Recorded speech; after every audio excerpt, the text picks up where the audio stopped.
നമുക്ക് അടുത്ത മാസം ഫെബ്രുവരി 5-ാം തീയതിയോ അല്ലെങ്കിൽ 3-ാം തീയതി ആകുമ്പോൾ നമുക്ക് ലോൺ കിട്ടുമെന്ന് പറഞ്ഞു. അപ്പോൾ ആൾ പറഞ്ഞത് എനിക്ക് എന്ത് അങ്ങനെ തോന്നിയെന്ന് വെച്ചാൽ ഞാൻ പറഞ്ഞത് എനിക്ക് ഇങ്ങനെയൊക്കെ ഒരു കാര്യം തോന്നി, ആദ്യമായിട്ടുണ്ടായ ഒരു അനുഭവമാണ്. അത് സത്യമാണെന്ന് അറിയില്ല, എന്നാലും നമുക്ക് മാതാവ് തരുമെന്ന് പറഞ്ഞു. അപ്പോൾ അങ്ങനെ ആവട്ടെ എന്ന് പറഞ്ഞ് ഫോണൊക്കെ വെച്ചു. പക്ഷേ എന്നിട്ട് ഞാൻ ഇവരോടൊക്കെ പിള്ളേരോടൊക്കെ പറഞ്ഞു കേട്ടോ. ഒരു 2-3 മണിക്കൂർ കഴിഞ്ഞപ്പോൾ ഹസ്ബൻഡിൻ്റെ ഫോൺ വന്നേക്കണേ, ബാങ്കിൽ നിന്ന് വിളിച്ചിട്ട് അവർ പറഞ്ഞേക്കണേ ഞങ്ങളുടെ വഴിയുടെ ആധാരത്തിൽ, അപ്പോൾ ആധാരമൊക്കെ ബാങ്കിക്ക് കൊടുക്കണമല്ലോ, വഴിയുടെ ആധാരത്തിൽ എന്തോ പ്രശ്നമുണ്ട്, അതുകൊണ്ട് വക്കീൽ പറഞ്ഞേക്കണത് അത് പ്രശ്നമാണ്, അതുകൊണ്ട് അവർക്ക് അതൊന്നും ശരിയാവില്ല, ലോൺ കൊടുക്കാൻ പറ്റില്ല എന്ന് വക്കീൽ ബാങ്കിക്ക് പറഞ്ഞു. അതുകൊണ്ട് ബാങ്കുകാർ ഞങ്ങൾക്ക് ലോൺ തരില്ല എന്ന് പറഞ്ഞ് വിളിച്ച് പറഞ്ഞേക്കാണ്.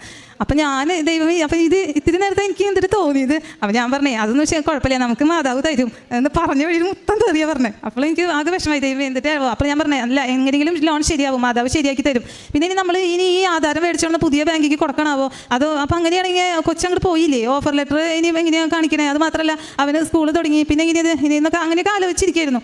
അങ്ങനെ ഒക്കെ പ്രാർത്ഥിച്ചൊക്കെ ഇരിക്കുമ്പോൾ അന്ന് വൈകിട്ട് വേറൊരു കാര്യം ഉണ്ടായി മനസ്സിൽ പെട്ടെന്ന്. അപ്പം ഞങ്ങളൊരു വലിയ പറമ്പിൻ്റെ ഒരു ചെറിയ ഭാഗം മേടിച്ചിട്ട് ഞങ്ങൾ അവിടെയാണ് വീട് പണിതേക്കണം. ആ പറമ്പിൻ്റെ അപ്പുറത്തും വേറെ ആൾക്കാരും സ്ഥലം മേടിച്ചിട്ട് വീട് പണിതുണ്ട്. ഒരു വലിയ പറമ്പിൻ്റെ നടുക്കിൽ കൂടെ ഒരു വഴി, അപ്പുറത്തും വീടുകൾ, അങ്ങനെയാണ് ഞങ്ങളുടെ വീട് ഇരിക്കണേ.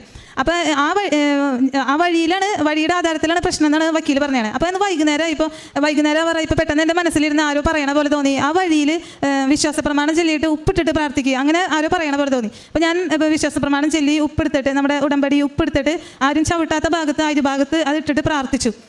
അത് കഴിഞ്ഞ് പിറ്റേ ദിവസം അപ്പം ഞങ്ങൾ 2 ദിവസം കഴിയുമ്പോഴേക്കും പോയി ആധാരം മേടിച്ചുകൊണ്ടിരണം, എങ്ങനെയായിരിക്കും എന്നൊക്കെ വിചാരിച്ചാണ് വീട്ടിൽ ഹസ്ബൻഡ് പറയണേ. പിറ്റേ ദിവസം വേറൊരു അത്ഭുതം നടന്നു. അതായത് അപ്പം ഞങ്ങൾ കുറേ വീട്ടുകാർ ആ പറമ്പിൽ താമസിക്കണം എന്ന് പറഞ്ഞില്ലേ, ഞങ്ങളുടെ തൊട്ട് ഓപ്പോസിറ്റ് താമസിക്കുന്നത് ഒരു സ്കൂളിലെ ഹെഡ് മാഷാണ്.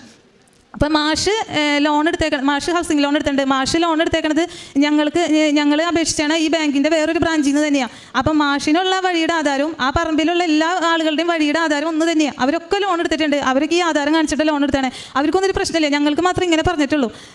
അപ്പോൾ അത് മാത്രമല്ല, സ്കൂളിലെ ആ ഹെഡ് മാഷ് ഉണ്ടെന്ന് പറഞ്ഞില്ല, ഹെഡ് മാഷിൻ്റെ സ്കൂളിലെ സാമ്പത്തിക കാര്യങ്ങളൊക്കെ നടത്തുന്നത് ഞങ്ങൾ ഈ ലോണിനെ അപേക്ഷിച്ചാണ് ആ ബാങ്കിൽ നിന്ന് തന്നെയാണ്. അപ്പോൾ അന്നത്തെ ദിവസം, അതിൻ്റെ പിറ്റേ ദിവസം സ്കൂളിലേക്ക് ബാങ്കിൽ നിന്ന് 2 ജോലിക്കാർ അവരുടെ സ്കൂളിൽ